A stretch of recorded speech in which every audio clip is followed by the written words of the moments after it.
TAG Heuer has a pretty lowly reputation amongst watch collectors, despite remaining popular with the general public. But why is this? Today we are looking at this TAG Heuer Formula 1 Quartz Chronograph, and we will talk about whether or not this watch is any good. My name is Louis and I am a classic menswear enthusiast and watch nerd. I'm still new to this, so if you enjoy the video, please like and subscribe, I would really appreciate it. The Formula 1 was the first watch produced by the newly formed TAG Heuer after Technique d'Avant-Garde's acquisition of the classic watchmaker Heuer in the mid-1980s. Heuer had a reputation for producing quality racing chronographs, but had fallen on hard times after the quartz crisis in the late 70s. The Formula 1 was designed to take on the Japanese watchmakers which were dominating the 80s watch market. This particular model is from around 2017. The case size is 43mm and made of stainless steel with a black fixed tachymeter bezel and signed screw down crown.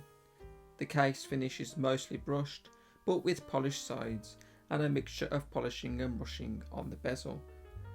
The chronograph pushers feel quite sturdy and responsive, so no complaints there. The pushers and the crown are all polished. The crystal is sapphire, and of course there is a solid screw down case back with no decoration to be found on a basic quartz movement. It is water resistant to 200 meters, which is nice. The dial is grey with three smaller black sub-dials, a running seconds, milliseconds and 30-minute sub-dial, and a black 4 o'clock date window.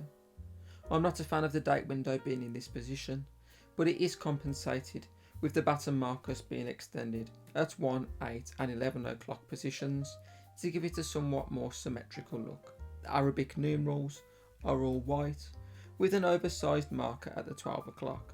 I like the proportions of the dial, I think it works really well. The hands and the markers are loomed with superluminova and it's not bad. The chronograph movement is quartz, and as is often the case with quartz watches, the chronograph hand doesn't hit all of the markers, which is a bit of a disappointment.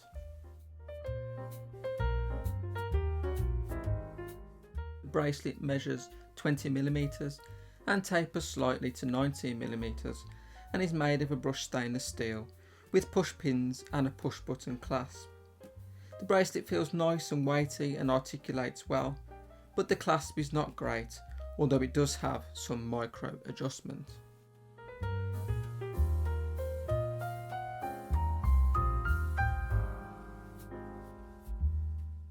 So what's my verdict? Do I think it's a bad watch? No, I think it's a good looking watch and it feels nice on the wrist and it feels like good quality. But it could be easily improved with a better clasp, and some would prefer a mechanical movement. Would I mind owning one? No, not at all. I think it's a great watch for someone looking to get into sports watches. Would I pay the full retail price of £1,700 as it stands? I don't think so. I would hope to get a large discount from the authorised dealer or buy second hand to save a chunk of money, as these watches do not hold their value at all. The most common complaints about TAG Heuer is that their watches are often derivative and overpriced. It is hard to disagree with this assessment.